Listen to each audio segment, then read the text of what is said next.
What happens when your local supermarket is torched not by thugs or rioters, but by the very people sworn to protect it? In the heart of Kenya, smoke curled through shattered glass as flames devoured shelves of rice and oil. Something far more sinister than fire was unleashed. Footage from the Muna supermarket reveals what no citizen should ever witness. Armed officers in uniform, hurling stones at reinforced windows, shattering barriers that had held back the blaze until the inferno roared inside. The question echoed through cool communities. Why would the police do this? These weren't looters. These were officers. In a nation where the line between order and oppression blurs daily, the betrayal cuts deeper than structure. It's personal. Instead of shielding their people, segments of Kenya's security forces stand accused of igniting the destruction they were meant to prevent. Justice doesn't vanish in fire. It's forged in the flames. Subscribe for truth, because silence shields the guilty. If you're watching from Ghana, New Jersey, or Nairobi, tell us, where are you tuning in from? Africa family, this story reveals more than smoke and ashes. It speaks to power, fear, and a government accused of turning on its own. The funeral was eerily quiet, too still for a man who once filled rooms with laughter and airwaves with fearless satire. Zachary Kuki, known to thousands across Kenya and the diaspora as Kenya Kwanza Mo, passed away unexpectedly this past week. No cause of death has been disclosed, no doctor's report, no family statement, only a torrent of condolences and a silence that grows heavier by the hour. A silence many suspect is enforced. How does a man who mocked power so brilliantly vanish so quietly? This was the same Kuki who mimicked Deputy President Rigathi Gachagua with uncanny precision, turning political fire into comedic gold. Clips of his performances went viral, drawing laughter from Nairobi to London. But in every joke lay truth. In every laugh, a risk. In countries like Kenya, truth-tellers rarely depart peacefully. Was it illness? Or something darker? Even now, no government official has addressed the circumstances of his death. His colleagues, fellow comedians, cultural critics, young YouTubers have posted cryptic messages only to vanish one by one. It's not the first time Kenya has lost a voice of resistance. In 2021, activist and satirist King Wangi was detained after a parody sketch aired on national television. Released without charge, his career never recovered. The parallels haunt. For Kuki was more than entertainment. He was a pressure valve for a nation under strain, a way for citizens to voice what they dared not say aloud. Through his art, he challenged unchecked power, government hypocrisy, and economic neglect, issues millions of Kenyans face daily. Now that voice is gone. No state funeral, no flags at half-mast, only a shallow grave and a deep wound. So we ask, who benefits when dissenting voices are silenced? What does it mean for the Q community, already strained, to lose one of its own in such hushed fashion? For those watching from abroad, Ghana, South Africa, Baltimore, how do we respond when freedom of expression fades, not with a bang, but with a whisper? In a nation where power is paranoid and truth is perilous, Kuki's death is not just a tragedy. It's a warning. The crowd didn't gather because they were ordered. 2, they came because they knew. Their silence at the grave was not just mourning, it was resistance. It began with a spark. Then came the flames, the shattered glass, and the betrayal captured on camera. The Muna supermarket fire was no ordinary blaze in Kenya's tense political season. It pierced the noise, revealing a truth too grim to ignore. Footage, viewed over 1.2 million times on TikTok and X, shows officers in full uniform hurling rocks at the supermarket's reinforced windows that had contained the fire.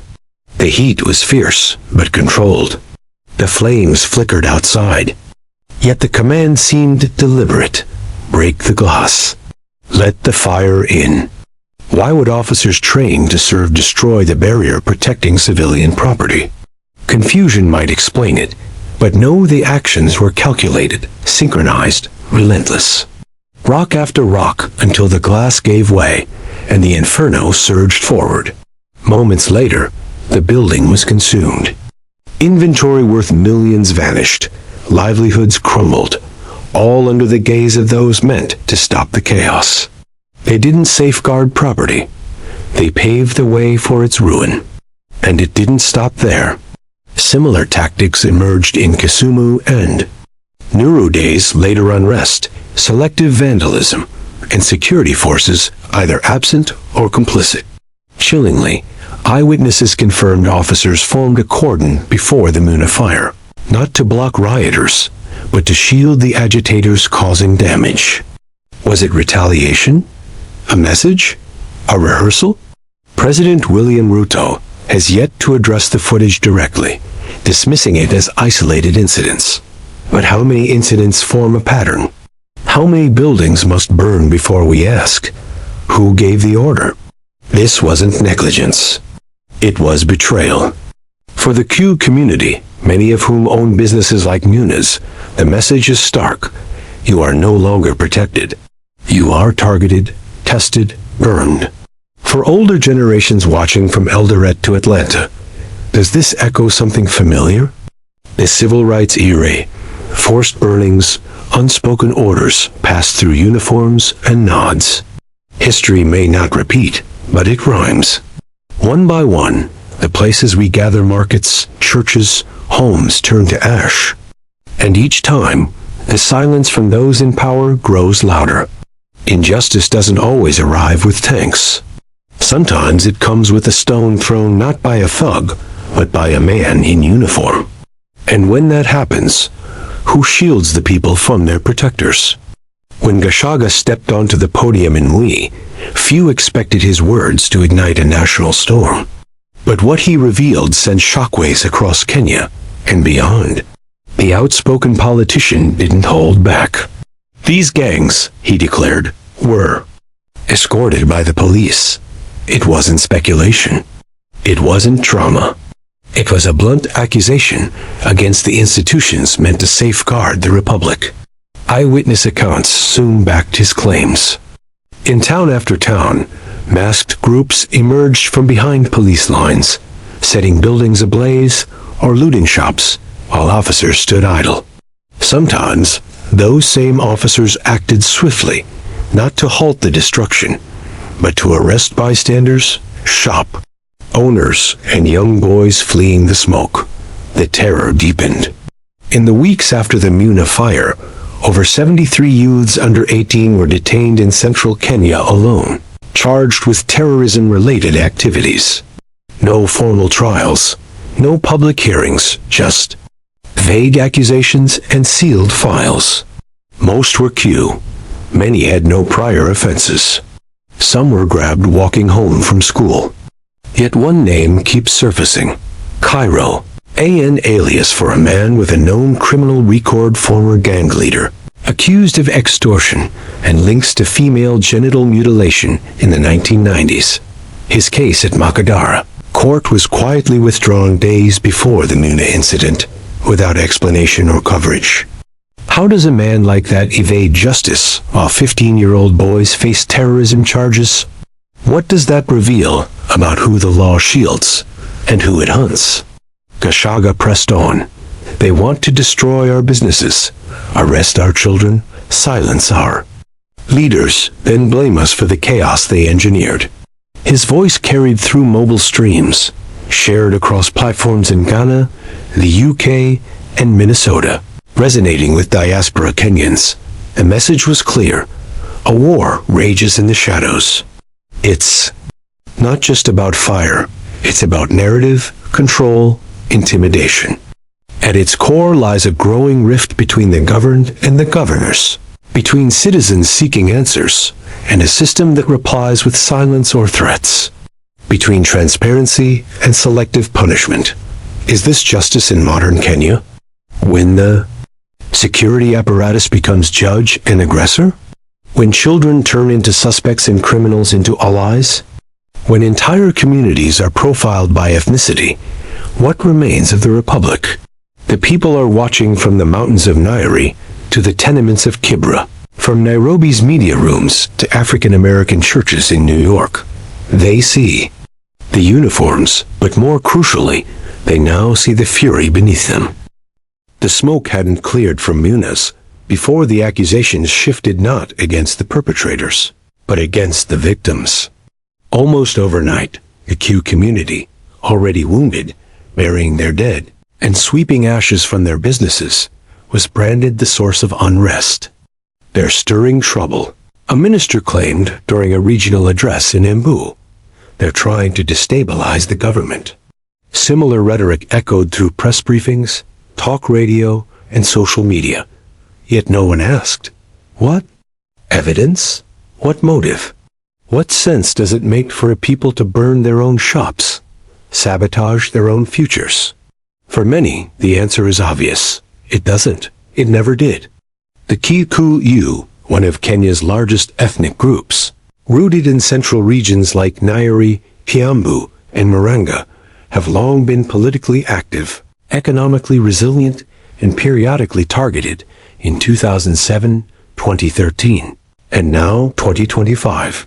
Each time, the pattern holds: crisis, blame, isolation. We are not the cause, a community elder in Nakuru said. We are the target. It's a haunting charge, for to be targeted not by criminals, but by the institutions meant to protect, just to live. Under constant suspicion, surveillance replaces service. Judgment supplants justice. Across towns, murals celebrating unity have been defaced. Businesses known for hiring across ethnic lines have been attacked. Whisper networks speak of lists, unofficial, unverified marking. Properties allegedly sympathetic to Kikuyu leadership. Yet, not all buy into the division. In Eldoret, Luo youth volunteered to rebuild a Kikuyu-run bookshop. In Kisii, Gusii elders held a joint prayer vigil with Kikuyu clergy, calling for peace and solidarity. In Mombasa, a Swahili fisherman named Harith said simply, "If their house burns, ours will catch flame too." How would it feel to be blamed for a fire you didn't start? Comment below how this made you feel, and comment Amen if your heart stands with the innocent. Because what unfolds is no longer a local feud. It's a test of national identity. Will Kenya let fear redraw community lines? Will it accept governance that thrives on blame and mistrust? President Ruto's office has not addressed the growing perception of ethnic targeting, and the press tiptoes around it like a rumor, not a reality. But for those on the ground from Kirinyaga to Kisumu, the reality is palpable, felt in schools, markets, places of worship. It lurks behind polite conversation and roars in WhatsApp groups. It's the tension of knowing your last name might make you a suspect, that your neighborhood might be next. And if a nation fractures along ethnic lines, who will heal it? In the aftermath of the Muna fire, headlines across Kenya's mainstream media were swift and definitive. Protesters torch supermarkets. Youth unrest spirals into violence. Businesses looted by mobs. Morning news anchors repeated it. Talk radio reinforced it. By mid-afternoon, the narrative was cemented not just on airwaves, but in public perception. Yet something felt wrong.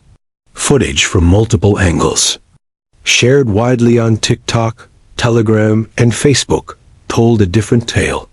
Clip after clip showed not mobs storming Munas, but police officers helmeted, uniformed hurling stones through heat-scorched windows. In one viral video with over 860,000 views, an officer shouts, "Break it," before striking glass with a baton. Still, these clips barely reached prime time. K24 aired a few seconds of crowd unrest, cropping police involvement. Citizen TV avoided the story entirely.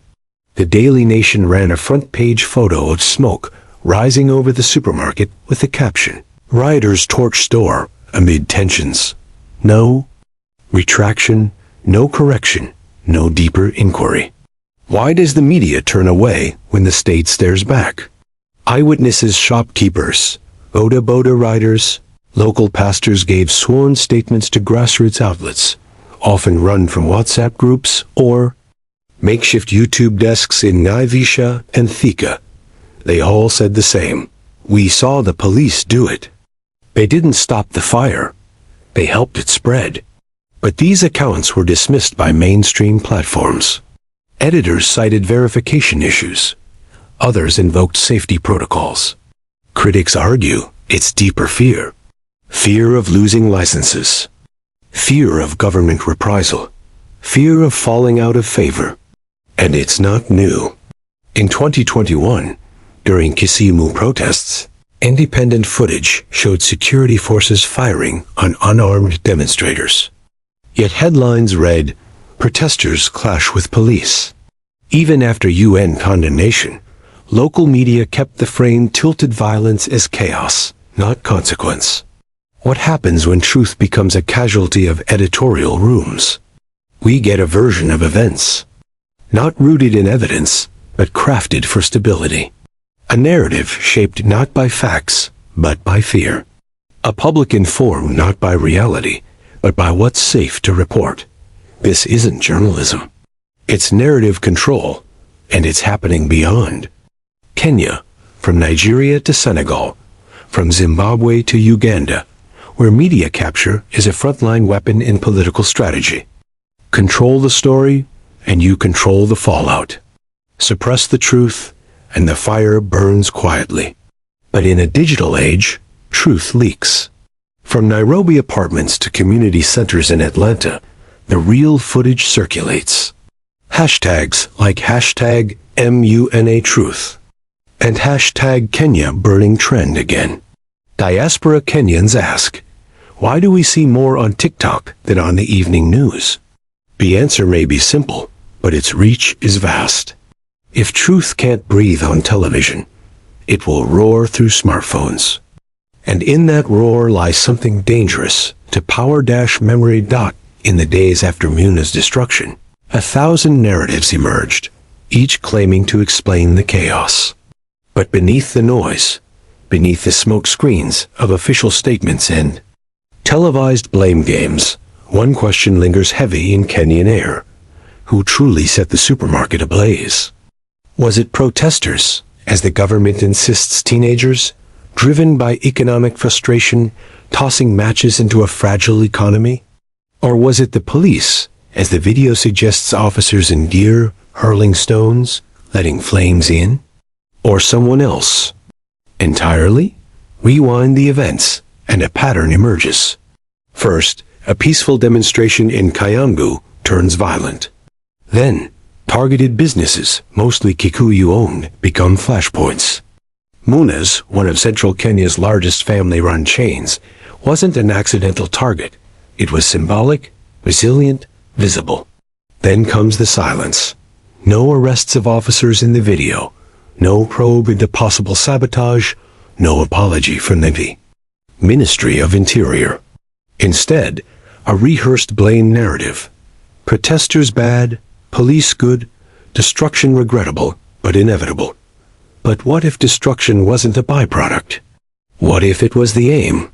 From silencing Zachary Kuki's voice to police complicity on camera, from ethnic profiling of the Kikuyu to distorted national broadcasts, each piece forms a disturbing mosaic, not chaos, but orchestration.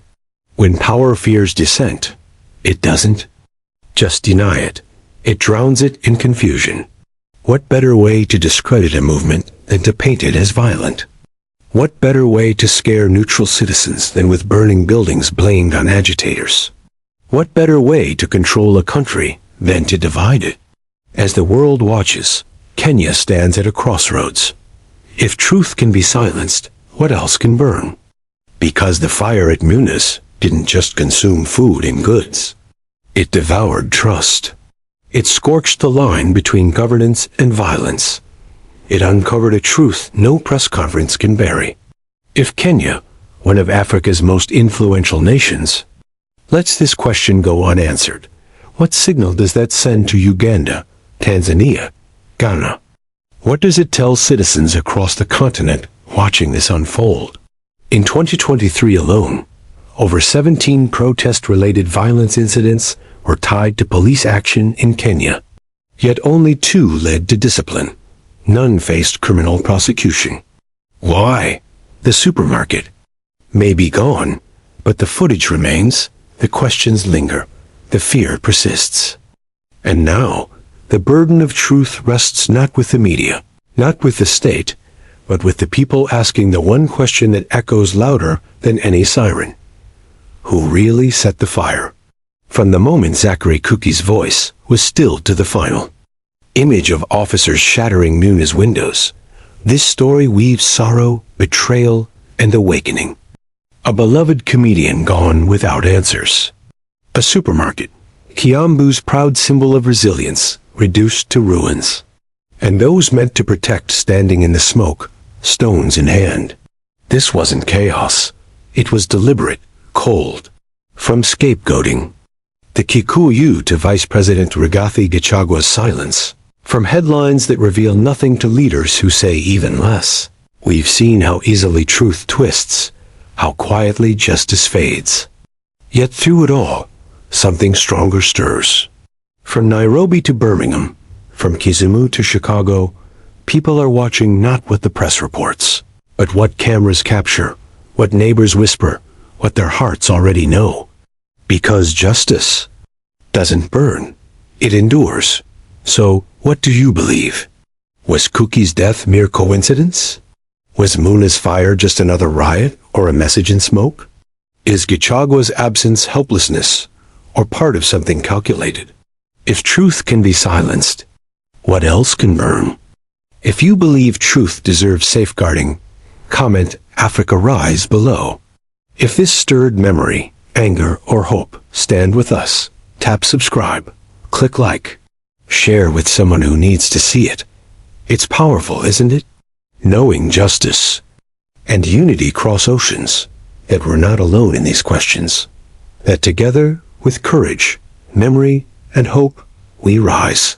They buried the truth too long. Now it's time to speak it aloud. Thank you for being here. We'll see you next time.